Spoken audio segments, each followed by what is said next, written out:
你很难想象，曾经的乌克兰是世界第3大有核国家，然而却毁在了一张纸上面。这段时间可以说全球国际形势剧烈变化，俄乌冲突本就持续了不短的时日。随着俄罗斯宣布承认顿涅茨克人民共和国和卢甘斯克人民共和国，并决定派出维和部队，随后西方国家纷纷宣布对俄实行制裁，直到2月24日俄乌全面开战，危机也是进一步加剧。也正因此，沉寂已久的乌克兰核武器问题也被提到了台面上。所以来说，很难想象曾经世界第3大核武强国却在规劝与保证之下选择核武清零。而劝解乌克兰的3方，其中一个正是此次冲突的对手，而另外2个目前正处于旁观，丝毫没有出手相助的想法。1999年苏联解体时，乌克兰国土上保留了苏联约 15% 的核力量，其中包括130枚 UR-100N 和46枚 RT-23 洲际导弹，25架图95和19架图160战略轰炸机，1081枚核巡航弹头，1240枚战略核弹头，以及约2650到4200枚战术核弹头。这些核武器分别由第43导弹集团军与第46导弹集团军所保管。此次苏联解体，乌克兰除了获得庞大的核武库之外，还继承了独联体国家中规模仅次于俄罗斯的核导弹军工综合体，包括著名的南方设计局、南方机械厂等导弹科研生产单位，以及18个核反应堆。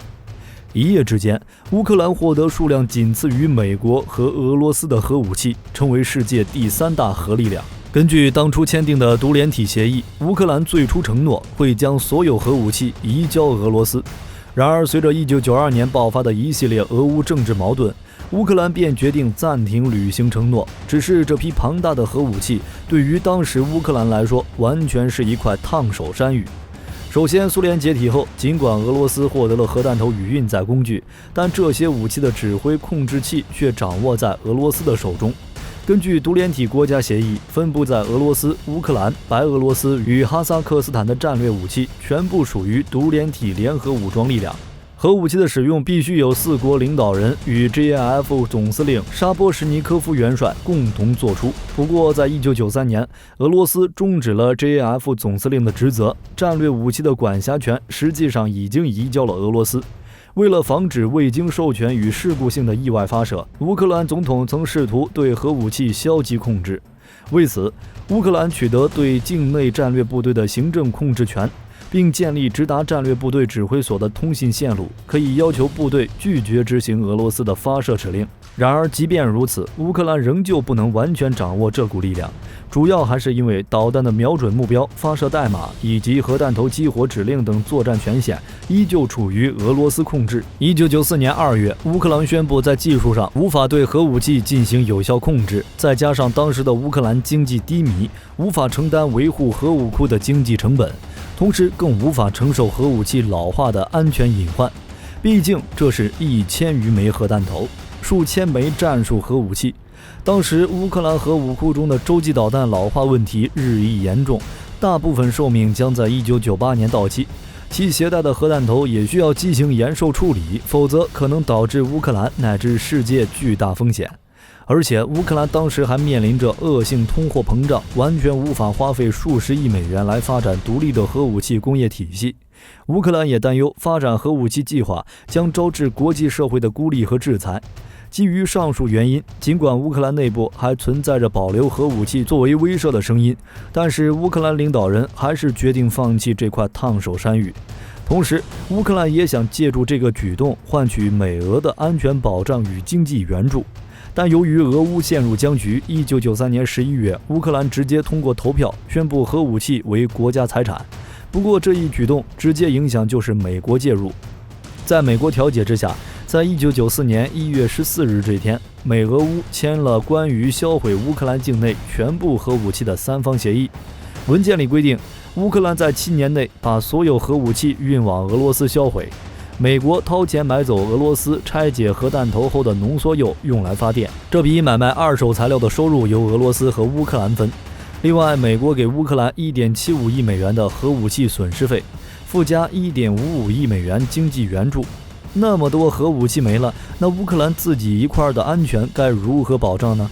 对于这个担忧，各国也是认真考虑并给出了解决方案。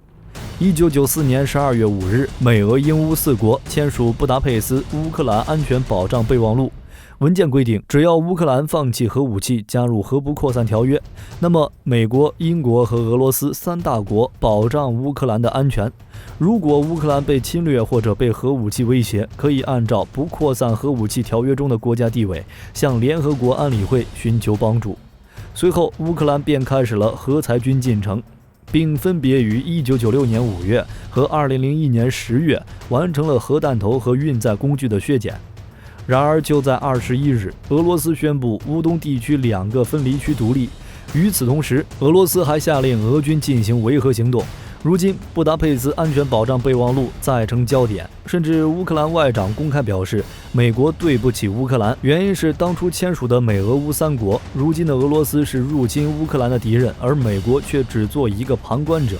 以至于乌克兰外长都表示，乌克兰当初放弃了核武库，然而美俄2国提供应有的安全保证。不过这些话听起来只能是无济于事，并且放在如今的俄乌冲突之下，显得更加无力。当初的乌克兰以为得到2个大国的保障，最起码不会那么容易受到欺负，甚至后来乌克兰还以为西方国家会与自己站在一起。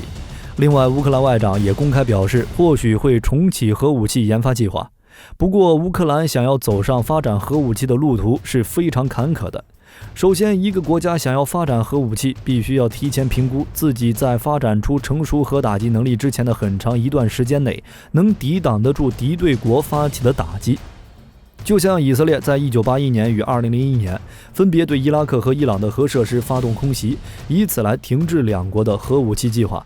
尽管乌克兰拥有着苏联留下的一部分核技术能力，能够缩短核武器研发时间，但另一个考虑的问题就是，乌克兰主要对手是领土相邻并且实力强大的俄罗斯，同时俄罗斯也拥有先进的侦察与远程打击能力。可以说，乌克兰就算拥有一定的核武器工业基础，也不大可能秘密发展出核武器与核打击能力。特别是此次乌克兰公开讨论核武器问题，俄罗斯立即做出回应，这也说明俄罗斯一直对此事保持高度危机感。因此，一旦俄罗斯发现出乌克兰已经开始研发核武器，那么绝对不可能坐视不管。不过，这件事也许还有另一层含义。乌克兰核武言论真正目的或许并不是为了自身发展核武器取得合法性，更可能是以核扩散作为一种引发其他大国关切介入的杠杆，从而迫使北约与美国提供足够的安全保证。自2014年起，乌克兰便积极寻求加入北约，想借此取得美国安全保证。但北约估计俄罗斯立场一直未能允许乌克兰加入其中，所以这次乌克兰核武言论，或者就是想让北约能够做出积极回应的手段而已。你们觉得俄乌冲突最终谁能成为赢家？是强大的俄罗斯，还是弱小的乌克兰，又或是旁观的其他各国呢？欢迎评论区讨论讨论，下期内容更精彩，再见。